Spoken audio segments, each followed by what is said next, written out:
सोलापूरहून तिरुपती आणि पुणे या दोन महत्त्वाच्या मार्गांसाठी विमानसेवा या सुरू होण्याचा मार्ग मोकळा झाला आहे.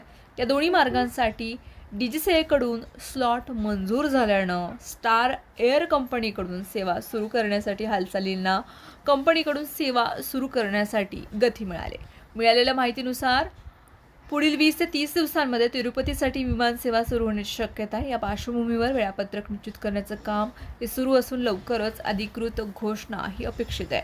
दरम्यान सोलापूर हैदराबाद विमानसेवा 17 एप्रिलपासून सुरू होत असून ही सेवा फ्लाय 91 कंपनीकडून चालवली जाणार आहे. त्यामुळे सोलापूरच्या हवाई संपर्कात आणखीन भर पडणार आहे. तिरुपती मार्गासाठी फ्लाय 91 कंपनीनेही तयारी दर्शवली, मात्र अद्याप त्यांना स्लॉट मिळालेला नाही. याउलट स्टार एअरला स्लॉट मंजूर झाल्यानं त्यांनी पुढील प्रक्रिया वेगानं सुरुवात केली.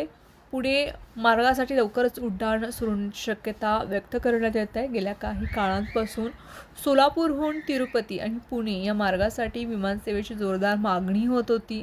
तिरुपती हे प्रमुख धार्मिक स्थळ असल्यानं तसेच पुणे हे शैक्षणिक आणि औद्योगिक केंद्र असल्यानं या सेवेला मोठा प्रतिसाद मिळण्याची अपेक्षा आहे.